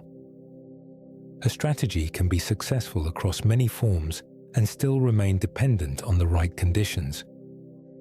Wet ground, seasonal flooding, cold snowbeds, open river margins, and undisturbed water movement all help different willows thrive. If those conditions change too much, the advantages that built the willow family may stop being advantages at all. For all its adaptability, the willow is not beyond injury. In some ways, that is the quiet truth that has been waiting underneath the whole story. A tree shaped by wet ground, repeated disturbance, and flexible growth can survive a great deal, but only if the world around it keeps offering the kinds of conditions that made those traits useful in the first place. Change the water too much, or change the timing of that water, and the same willow that once seemed perfectly fitted to its habitat can begin to struggle. Some of those limits appear as disease. Willows are vulnerable to several fungal problems, and a few of them are serious enough to kill twigs, branches, and sometimes larger parts of the crown. One of the best known is willow blight, a disease often linked to two fungi working together. In spring and early summer, leaves may develop dark lesions, which are damaged patches of dead tissue. Twigs can blacken. Young shoots droop. Cankers, which are dead sunken areas on stems or branches, may form and begin to girdle the twig. To girdle means to cut off the living flow of water and nutrients around the stem. When that happens, the shoot beyond the canker can wilt and die. A large willow with repeated infection may begin to look thin, tufted, or uneven, with dead branch tips scattered through what should be a flowing crown. Boring insects can add another kind of stress. Borers are insects whose larvae tunnel into wood beneath the bark. Once inside, they disrupt the tree's transport system and weaken stems from within. On an already stressed willow, whether from drought, disease, or physical damage, borers can make the decline worse. The result may not be dramatic all at once. It may appear instead as branch dieback, sparse leafing, brittle sections of crown, or a tree that seems to thin year by year rather than collapse in a single event. That is the pattern worth noticing. Willows often do not fail because they were weak from the beginning. They fail because the conditions around them shift far enough that their fast, water-linked strategy stops paying for itself. Water regime is the key idea here. A water regime simply means the pattern of water a place receives over time, how much there is, when it arrives, how long it stays, how deeply it saturates the soil, and how quickly it leaves. Willows are not just trees that like water in a general sense. Many species depend on a particular rhythm of flooding, soil saturation, shallow groundwater, and open wet ground. Change that rhythm too much, and you do not simply make the site drier or wetter. you change the whole logic of establishment and survival. Drainage is one example. Wet meadows, marsh edges, and floodplain channels have often been drained for farming, roads, or development. When the water table drops, which means the underground water moves farther below the surface, willow roots may lose contact with the reliable moisture they once depended on. Channelization is another example. That word means reshaping a stream into a straighter, more controlled form, often deeper and faster, so water is moved away efficiently instead of spreading across a floodplain. To people trying to control land, that can seem tidy and useful. To willow, it can be a profound habitat loss. The floodplain no longer receives the same seasonal sheet of water. Fresh alluvium is no longer laid down in the same way. Bare, saturated margins become rarer. The disturbed moist surfaces that once favored willow seedlings begin to disappear. Drought can be just as damaging, especially when it is prolonged. A willow can handle fluctuation, but a tree built for moving water is still vulnerable when water becomes too absent for too long. Along small streams, springs, and low-elevation riparian corridors, several hot, dry years in a row can mean reduced flow, falling groundwater, less seedling establishment, and greater stress on mature trees. Leaves may come out smaller. Branch tips may die back. In more severe cases, whole shrubs or trees may perish, especially young plants whose roots have not yet reached dependable moisture. Heat changes the picture too. Warmer conditions can intensify drought stress, speed evaporation from wet soils, and raise water temperature in shallow channels. Willow often helps cool riparian zones by shading them, but it also depends on those same zones not becoming too hot and exposed. When flow is reduced and banks are opened up, the site can shift away from the willow's preferred balance surprisingly fast. So the willow's weakness is not separate from its strength. The very traits that made it successful, fast growth, wet ground rooting, early colonization, repeated recovery, also tie it to places where water remains variable but available. Make the water too controlled, and the openings vanish. Make it too scarce, and the roots lose their advantage. Make the site hotter and drier, and the diseases, borers, and branch loss begin to matter more. This does not make the willow a failed design. It makes it an honest one. The tree belongs to a certain kind of world, and when that world changes, the willow shows the strain in visible ways. A thinning crown, a dead branch, a missing thicket where one used to stand. Perhaps that is part of why people have so often attached meaning to willow in the first place. Not just because it bends, but because it reveals change so clearly when the conditions around it stop being what they were meant to be. By the time people began turning the willow into a symbol, much of the work had already been done by the tree itself. Its meanings do not feel arbitrary. They grow out of what the willow actually does in the world.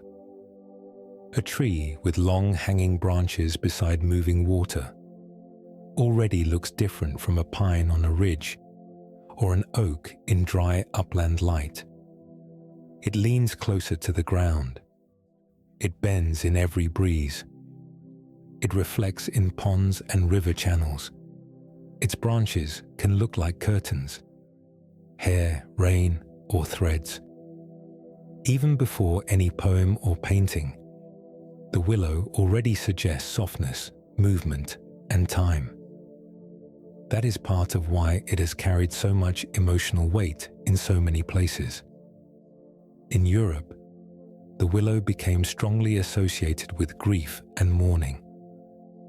By the 18th and 19th centuries, the weeping willow appeared often on gravestones, funerary carvings, mourning jewelry, and cemetery monuments.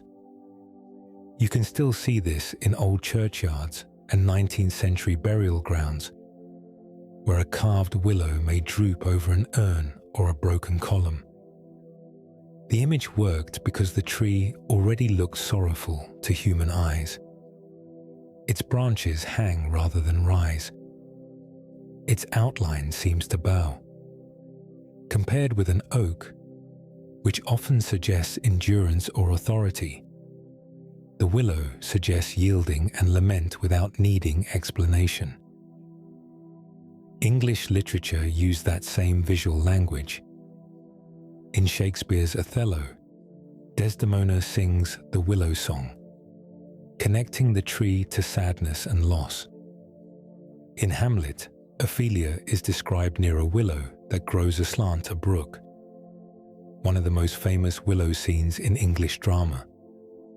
That pairing of willow and water appears again and again because it feels so natural. The tree belongs to edges, reflections, and places where one thing becomes another. Dry land becomes wet margin. Branch becomes mirror image. Grief becomes song.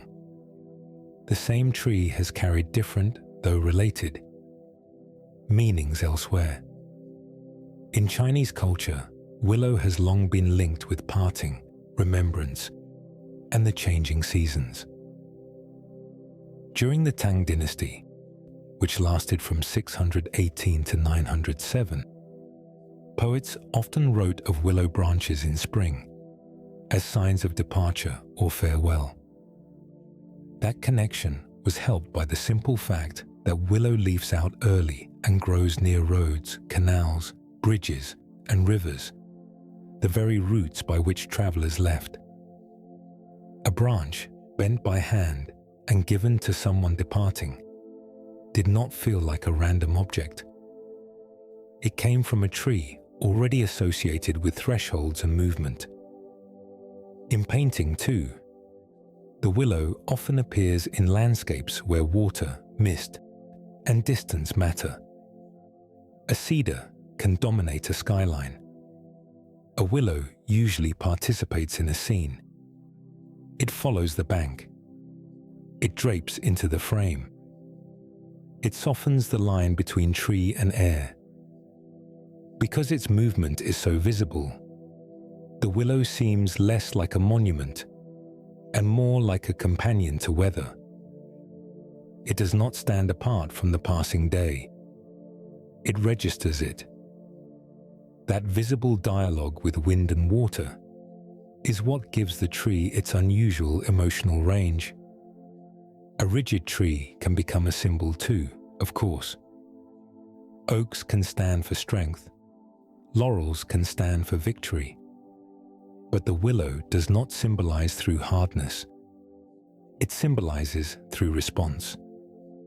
When the wind changes, the willow changes. When the bank erodes, the willow leans. When the water rises, the lower branches skim closer to the surface. This makes the tree feel attentive, almost conversational, as though it is always answering conditions around it, rather than ignoring them.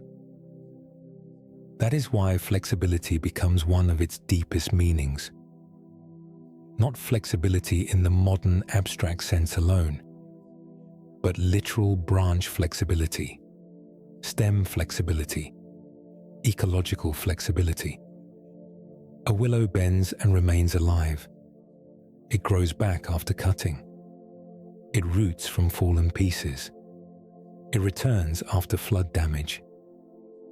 The symbolism of resilience does not have to be invented from nowhere. It is visible in the wood, the shoots, and the habitat. Even the idea of return, which appears in some traditions more softly than grief does, feels earned by the tree's biology. A pollarded willow leaves out again. A coppice stool sends up new rods. A broken stem in wet ground may begin another life. So the willow feels ancient, not because it belongs to one culture or one era, but because people have repeatedly drawn meaning from the same visible truths. It hangs, bends, reflects, regrows, and keeps company with moving water. Its emotional symbolism is not pasted on top of the tree. It rises from form, habitat, and behavior. After a while, those meanings begin to stop feeling separate. Grief, flexibility, reflection, return, they all seem to belong to one deeper pattern the willow has been expressing from the start, whether in root, branch, leaf, or river light. Seen one piece at a time, the willow can seem almost too varied to sum up neatly. There is the hanging silhouette, the soft wood, the wet bank, the early catkins in cold spring light, the drifting seed, the rooted cutting, the beaver-cut stem, the old pollard sending up fresh rods from a swollen crown. There is so much motion in the story that it might seem like the tree has many unrelated talents. But taken together, those traits begin to settle into one clear pattern. The willow is built for places that do not stay still. That idea is large enough to include almost everything the tree has shown. A riverbank shifts. A floodplain saturates, dries, and floods again. A ditch fills in spring and shrinks in summer. A pond edge slumps after rain. Even the air above open water is often more active than the air inside a closed forest. In that kind of world, a tree built mainly for rigidity, density, and long unmoving stability is not always at an advantage. The willow answers the same conditions in another way. It spreads quickly. It bends. It roots widely. It flowers early. It disperses lightly. It comes back after cutting. It makes use of open, disturbed ground before that opening disappears. Even its shape belongs to that same logic. The hanging branches are not just graceful. They are part of a crown that yields rather than resists at every point. The roots are not simply shallow. They are wide, opportunistic, and well suited to loose, wet soils, where the upper layers hold both moisture and oxygen. The wood is not merely soft. It is soft in a way that lets it flex under strain and regrow after damage. The leaves are not only narrow and beautiful, they are narrow enough to move easily, reduce drag, and turn a whole canopy into something responsive. The same pattern holds in spring. The catkins appear early because the willow does not wait for the whole season to become safe and settled. It acts in the narrow window when little else is flowering. The seeds are tiny and short-lived because they are not meant to endure a long delay. They are meant to reach fresh, wet ground quickly and begin at once. A willow seed does not behave like an acorn because the willow is not trying to win the same kind of contest. This is also why the tree works so differently from many later succession trees. Succession is the gradual sequence by which one plant community gives way to another over time. Oaks, beeches, and maples often benefit from more settled soils and longer, slower development. Willows often enter far earlier, sometimes on raw alluvium. New gravel bars, scraped banks, or recently exposed mud. They do not hold themselves apart from disturbance. They enter it and use it. That same rule explains their usefulness to other lives. Birds nest in willow not because it is stately, but because it is dense and protective near wet ground. Insects use it because the catkins and leaves arrive at the right time. Beavers rely on it because the stems are cuttable, reachable, and quick to regrow. People used it for baskets, hurdles, fish traps, living fences, and bank repair for the same reason. The tree is flexible, renewable, and locally abundant in the kinds of damp edge habitats where people have long needed material close at hand. Even the bark chemistry that drew human attention belongs to the same practical reality. Willow keeps offering useful responses in places where conditions are changing. This is why the willow feels so coherent once all its parts are brought back together. It is not a tree of single traits. It is a tree of repeated answers. Wet soil asks one question, and the roots answer. Wind asks another, and the branches answer. Bare spring asks another, and the catkins answer. Damaged ground asks another, and the seeds answer. Cutting asks another, and the stump answers. That does not make the willow unstoppable. Its weaknesses are real. When water is drained away, when channels are straightened, when drought lasts too long, when heat builds, the same design begins to strain. But even that belongs to the same pattern. The willow's strengths and limits are tied to one governing principle so closely that you can often read the condition of a wet landscape by how the willow is doing there. And perhaps that is what the tree has been showing all along. Not simply how to live near water, but how a living form can be shaped again and again by motion, interruption, return, and response until those qualities become visible in every part of it. At that point, there is not much left to explain in the ordinary sense. What remains is quieter than explanation and closer to recognition. If there is one lesson the willow keeps repeating, it is this: softness is not always the opposite of strength. In many landscapes, strength is easy to picture as mass. A thick oak trunk, a cliff of old roots gripping a dry slope, a tree that holds itself upright through weight, density, and long patience.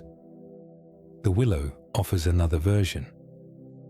Its strength is harder to measure at first glance because it does not always look imposing. A willow branch bends where another branch might snap. A coppice stool sends up new rods after cutting.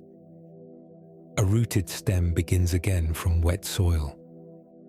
A riverbank colony spreads through silt rather than standing apart from it.